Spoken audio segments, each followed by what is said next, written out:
roughly 7 out of 10 people are dealing with depression. They're dealing with anxiety. They're dealing with stress. And who am I to go into a public establishment and add more stress to a person's life? I sometimes don't pay attention to others because I'm in my head. I've had to hold myself accountable to say, okay, you didn't say that right.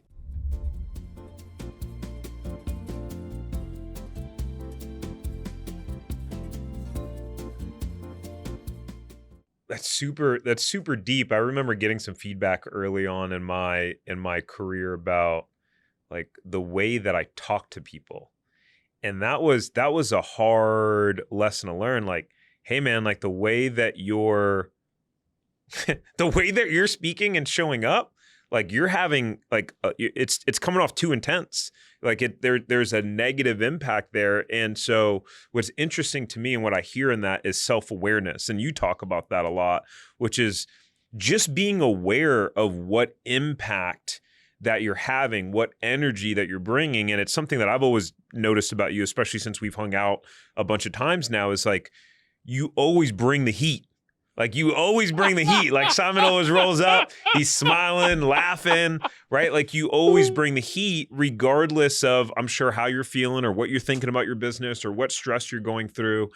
And like people feel that, they remember that. And it's like, so how do you turn on the switch, right? Because it's like you don't want to ignore how you're feeling. You want to be authentic to yourself, but at the same time, you got to be conscious about how you're impacting people. So I guess where's the balance between that? And then how do you like turn on that switch? I want to be straight up with you. I sometimes don't pay attention to others because I'm in my head, just being real with you. And I've had to snap myself back into reality that, hey, you know, you just cut that person off, or you weren't kind, or you were in a hurry, right?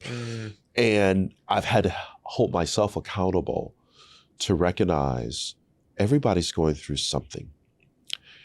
And if I am not present to the moment,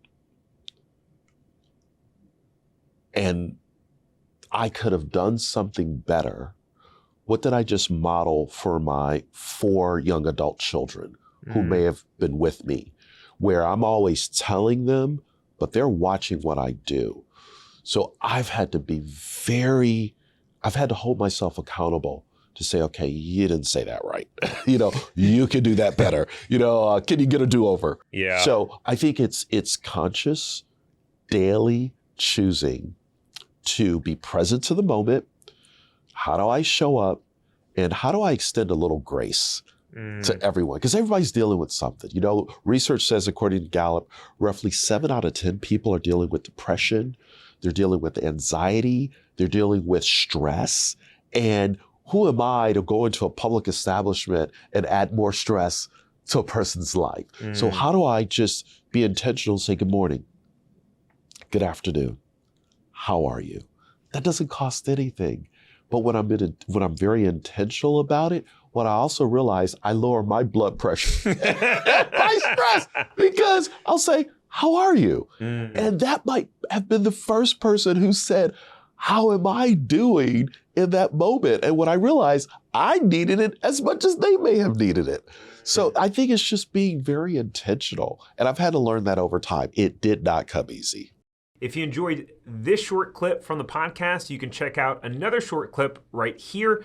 Or if you want to watch the full episode of this podcast, you can watch that here. And remember, knowledge is not power. It's applied knowledge that's power. Take care. Have a great rest of your day.